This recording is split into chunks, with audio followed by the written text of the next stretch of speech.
ተዘከረ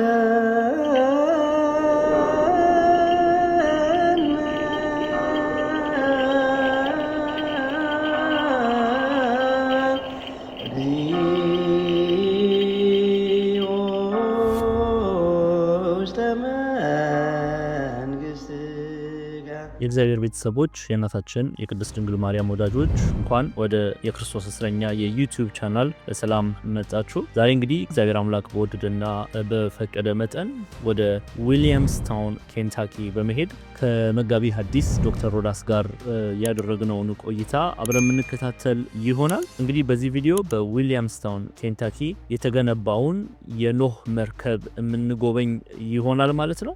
እንግዲህ ይሄ መርከብ ሜይ 1 2014 ተጀምሮ ጁላይ 7 2016 ፍጻሜውን አግኝቷል። ግንባታውም ከ100 ሚሊዮን ዶላር በላይ እንዳወጣ ይገመታል። የምታዩት በኖህ መርከብ አምሳል የተሰራ ግዙፍ መርከብ ነው። ወርዱ፣ ቁመቱ፣ ርዝመቱ በትክክል መጽሐፍ ቅዱስ ላይ በተጻፈው መልኩ የኖህ መርከብን ኬንታኪ ላይ ሰርተውታል። ወደ ውስጥ በምትገቡበት ጊዜ እጅግ አስገራሚ ነገር ነው የምታዩት። እንስሳት፣ አራዊት፣ አዕዋፍ የተቀመጡበትን ኖህ ከልጆቹ ከሴም፣ ከካም፣ ከያፌት በአጠቃላይ 8 ቤተሰብ ሆነው የተቀመጡበትን መርከብ ጎብኝተናል። እጅግ አስገራሚ ነው። እንደገና ደግሞ በስሪዲ ከኖህ ጋር አብረን መርከቡን ሰርተናል። ቃል ኪዳን ሲቀበል አይተናል። እጅግ የሚገርም ልምድ ነው። ከዲያቆን አማኑኤል ጋራ ያሳለፍነው በጣም የሚያምር ቦታ።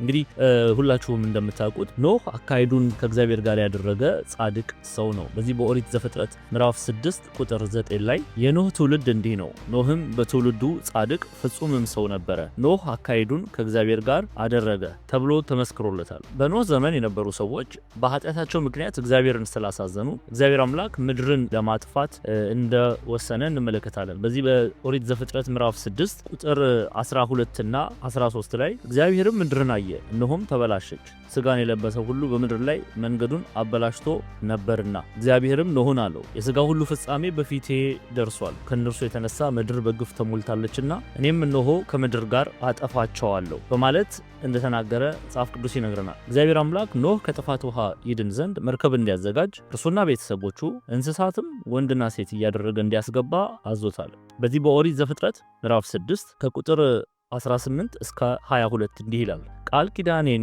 ካንተ ጋር አቆማለሁ፣ ወደ መርከብም አንተ ልጆችህና ሚስትህም የልጆችህም ሚስቶች ይዘህ ትገባለህ። ካንተ ጋር በሕይወት ይኖሩ ዘንድ ሥጋ ካለው ከሕያው ሁሉ 2 እያደረግ ወደ መርከብ ታገባለህ። ተባትና እንስት ይሁን፣ ከወፍ እንደ ወገኑ፣ ከእንስሳም እንደ ወገኑ፣ ከምድር ተንቀሳቃሽም ሁሉ እንደ ወገኑ በሕይወት ይኖሩ ዘንድ 2 እየሆኑ ወደ አንተ ይግቡ። ከሚበላውም መብል ሁሉ ለአንተ ውሰድ፣ ወደ አንተም ትሰበስባለህ፣ እርሱም ለአንተ ለእነርሱም መብል ይሆናል። ኖህም እንዲሁ አደረገ፣ እግዚአብሔር እንዳዘዘው ሁሉ እንዲሁ አደረገ ተብሎ በመጽሐፍ ቅዱስ ተመዝግቦ እናነባለን። በተለይ መጽሐፍ ቅዱስን አንብበናል። ደግሞ እዚህ ላይ በአይን የምናይበት ኬንታኪ የሚገኘው ግዙፍ የኖህ መርከብ መታችሁ እንድትጎበኙ በዚህ አጋጣሚ መልእክቴን አስተላልፋለሁ።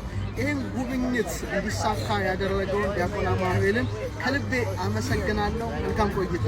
ይህ የኖህ መርከብ ሬፕሊካ ወይም አስመስሎ ኤግዛክትሊ መጽሐፍ ቅዱስ በሚያዝ መልኩ የተሰራው የኖህ መርከብ የሚገኘው ኬንታኪ ሲሆን ሁላችሁም እየሄዳችሁ እንድትጎበኙ በልዑል እግዚአብሔር ስም ጠይቃለሁ። እጅጉን ግሩም የሆነ ቦታ ነው። እኔም መጋቢ ሐዲስ ዶክተር ሮዳስም ድንቅ ጊዜ አሳልፈናል። ትምህርታዊ የሆነ ጊዜን አሳልፈናል። ስለዚህ ከቤተሰቦቻችሁ ጋር በመሆን እንድትጎበኙ በክርስቶስ ኢየሱስ ፍቅር ጠይቃለሁ።